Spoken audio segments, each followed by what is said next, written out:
I hope you enjoyed that little musical break.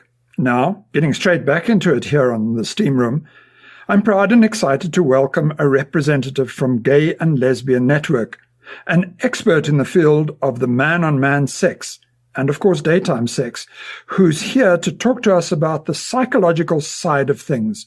What does hooking up in this way mean for your mental and emotional health? GaySA Radio, your family. I'm chatting to Anthony Waldhausen from the Gay and Lesbian Network. Today we're talking about daytime sex and daytime hookups. So what do you think makes daytime hookups so attractive for some men? Well, I think it's freely available to individual persons that want to engage in sex in the public space. So that might be attractive for some people to engage in sort of anonymous sex with somebody that they don't know. It might be like the whole risk and the whole taboo element of doing this thing in the public during a day. Yeah, because one just also needs to be much also conscious as well to engage in this type of sexual acts because of one's safety, first of all. And also, if one does engage in this type of sexual act, then they need to also protect themselves, take condoms and lubricants with them so that they are actually protected and do not get STIs and as well as HIV/AIDS. Yeah, one thing that seems to be a common theme with people who do daytime hookups is that they might already have a partner, and hooking up during the daytime is a way to kind of have sex without their partner knowing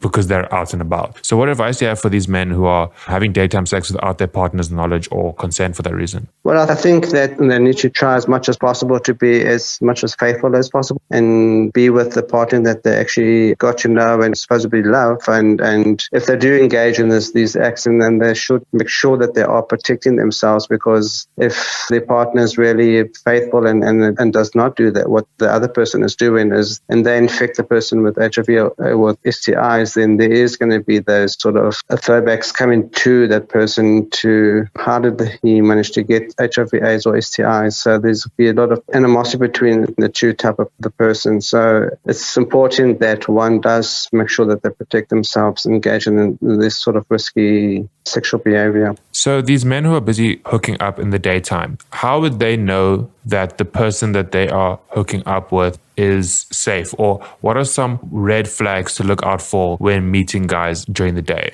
in public? Well, I think the safest one is to meet in a public space, first of all, and get to know that person, probably have a cup of coffee, and to try and get to know that person beforehand as much as possible, and sort of ensure that, because one needs to look at their safety and make sure that in a space where they can actually not can be taken advantage of, and well, you'll have to see after that and go in, and thereafter go into a space where they actually are able to engage in sort of sexual acts or whatever they want to do, so that they are not actually, they need to just look after, be conscious of their safety and make sure that they actually have a plan B if they can actually get out of a situation where they actually can be, their safety is at risk. Thank you so much for that. That is Anthony Waldhausen chatting to us about daytime hookups here on GaySA Radio, where your family